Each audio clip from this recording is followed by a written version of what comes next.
नमस्कार। समय संवाद में आपका स्वागत है। मैं हूं सर्वेश कुमार सिंह। लोकसभा चुनाव से ठीक पहले देश में एक और किसान आंदोलन की सुगबुगाहट है। कल 12 फरवरी के बाद दिल्ली में किसानों ने पहुंचने का अल्टीमेटम दिया है, यानी कि 13 फरवरी के लिए किसानों के कूच की तारीख तय हुई है।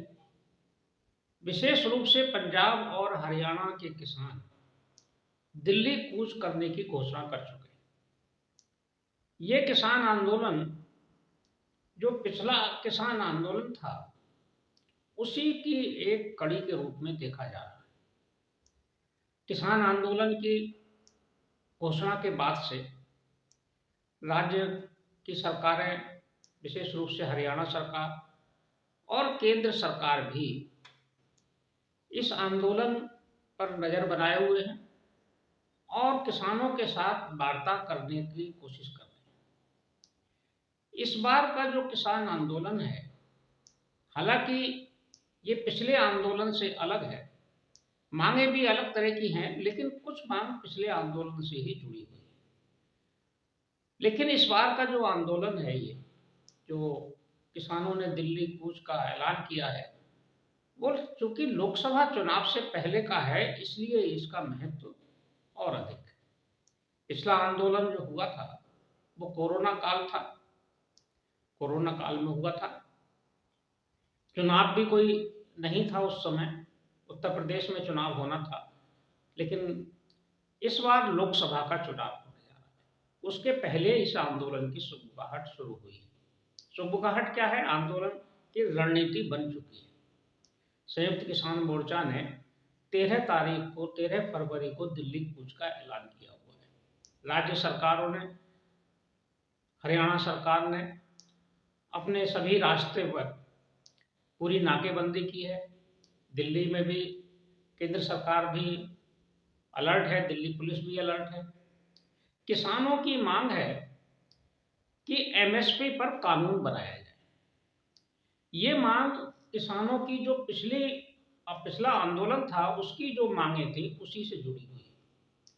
जब पिछली बार आंदोलन हुआ 2021 में, तो उस आंदोलन के समाप्ति पर, या कहा जाए जो किसानों की मांगे मानी गई, उसमें एक मांग ये भी थी कि केंद्र सरकार एमएसपी पर कानून बनाकर एमएसपी की गारंटी देगी। ये मांग कहना है किसानों का। हालांकि जो मुख्य मांग थी वो मान ली गई थी। मुख्य मांग थी 3 कृषि कानूनों को वापस लेना, जिसे केंद्र सरकार ने वापस ले लिया था। यह आंदोलन भी 3 कृषि बिलों के खिलाफ ही हुआ था। दरअसल केंद्र सरकार ने 5 जून 2020 को 3 कृषि बिल का अध्यादेश सरकार लेकर आई थी। उसके बाद उन तीनों कानूनों को लोकसभा और राज्यसभा में विधेयक पारित करके कानून बनाया गया। इससे किसान नाराज हो गए थे। किसानों ने इसे खेती किसानी में हस्तक्षेप माना था और खेती के मूल स्वरूप के खिलाफ माना था। इसको लेकर देश भर के किसान संगठन एकजुट हुए थे। विशेष रूप से इसमें पश्चिम उत्तर प्रदेश, हरियाणा, पंजाब, राजस्थान के किसानों ने इसमें भागीदारी की थी। आंदोलन लगभग 375 दिन चला था।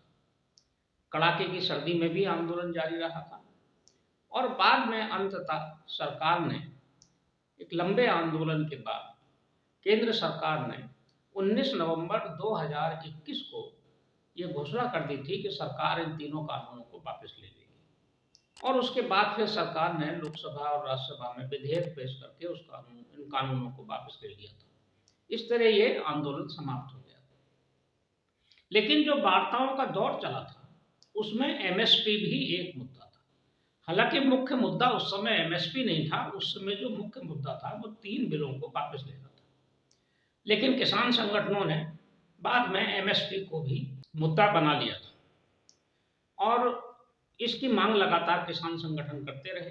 लेकिन अब चूंकि चुनाव आ गया तो किसान संगठनों को भी लगा कि चुनाव का मौका है, ऐसे में केंद्र सरकार से अपनी मांग मनवाई जा सकती है। तो किसानों ने इस मांग के लिए फिर से अपनी आवाज़ उठानी शुरू कर दी और ये निर्णय हुआ कि किसान एक बार फिर दिल्ली जाएंगे और दिल्ली के बॉर्डर पर जाकर फिर उसी तरह से एक आंदोलन खड़ा करेंगे। उसी तरह के आंदोलन की तैयारी भी की गई है, लेकिन हरियाणा सरकार ने विशेष रूप से अपने क्षेत्रों में सभी जिलों में नाकेबंदी की है। 3 दिन से हरियाणा में इंटरनेट बंद है। 3 दिन के लिए इंटरनेट बंद कर दिया गया है और आवागमन रोकने का भी प्रयास किया जा रहा है कि किसी तरह से ट्रैक्टर और किसान ट्रैक्टर लेकर दिल्ली की ओर कूच ना कर पाए। कई जगह नाकेबंदी की गई है, बैरिकेड लगाए गए और पुख्ता इंतजाम किए गए हैं कि किसान दिल्ली ना पहुंच पाए। दूसरी तरफ सरकार किसानों के साथ बातचीत भी कर रही है। एक दौर की बातचीत चंडीगढ़ में हो चुकी है, अब दूसरे दौर की बातचीत भी आज या कल में होने की संभावना है। इसमें केंद्र के मंत्री, कृषि मंत्री और वाणिज्य मंत्री, दोनों मंत्री उसमें भाग लेंगे। देखते हैं उसमें कोई समाधान निकलता है कि नहीं निकलता है। लेकिन ये आंदोलन चुनाव के मौके पर होने से एक बार फिर एक नया मुद्दा केंद्र सरकार के सामने खड़ा हो सकता है और अगर किसान आंदोलन एक बार फिर खड़ा हुआ चुनाव से पहले तो सरकार के खिलाफ एक नया मुद्दा बनेगा खेती किसानी किसानों का आंदोलन और ये चुनावी मुद्दा भी बन सकता है। लेकिन केंद्र सरकार सजग है, केंद्र सरकार अपने स्तर से प्रयास कर रही है, किसानों से बातचीत की जा रही है। हो सकता है किसानों के साथ कुछ सार्थक समाधान निकल आए। हालांकि एमएसपी की जो मांग की जा रही है, इस एमएसपी पर सरकार प्रयास में रही है कि एमएसपी उनको किसानों को मिले, जो अधिसूचित फसलें हैं उन पर मिले और कुछ फसलों को बढ़ाया भी गया है, अन्य फसलों को भी इसमें अधिसूचित किया गया है। हालांकि जो एमएसपी का फार्मूला देने वाले जो C2 प्लस का फार्मूला, C2 50% प्लस का फार्मूला देने वाले MS स्वामीनाथन को 2 दिन पहले ही 8 तारीख को भारत रत्न दिया जा चुका है। अब किसानों की मांग है कि जिनको भारत रत्न दिया गया है उनके फार्मूले को मानकर किसानों को एमएसपी की भी गारंटी दी जाए।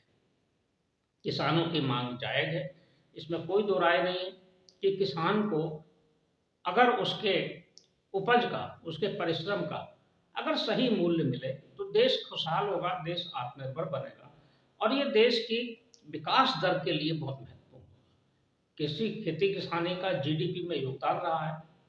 कृषि एक ऐसा क्षेत्र है, जब पूरी दुनिया में कोरोना काल में आर्थिक स्थिति डामाडोल हो गई थी, विकास दर गिर गई थी, जीडीपी डाउन हो गई थी, माइनस में चली गई थी भारत की जीडीपी, उस समय भी कृषि की विकास दर 3% पर बनी रही थी।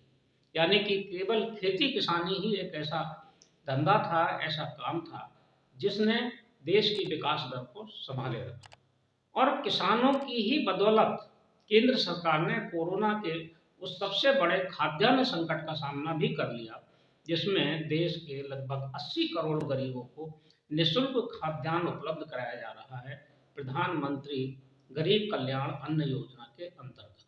ये भी किसानों की ही बदौलत है।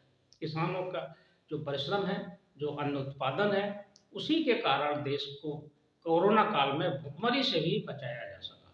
80 करोड़ लोगों को, देशवासियों को निःशुल्क खाद्यान्न इसीलिए उपलब्ध है कि किसान के परिश्रम से देश में अन्न के खाद्यान्न के भंडार भरे हुए। इसलिए अगर किसान को अगर एमएसपी का सही मूल्य मिले, गारंटी मिले, तो कोई इसमें बुराई नहीं, मिलनी चाहिए। सरकार को संवेदनशीलता से इस पर विचार करना चाहिए। तो अर्थशास्त्री भी कहते रहे हैं कि एमएसपी मिलनी चाहिए और एमएसपी की गारंटी होनी चाहिए। ये किसान का अधिकार है। देखते हैं केंद्र सरकार और किसानों के बीच जो वार्ता होती है उसमें क्या समाधान निकलता है। उम्मीद की जानी चाहिए कि अच्छा समाधान निकलेगा और किसानों की मांगों को माना भी जाए।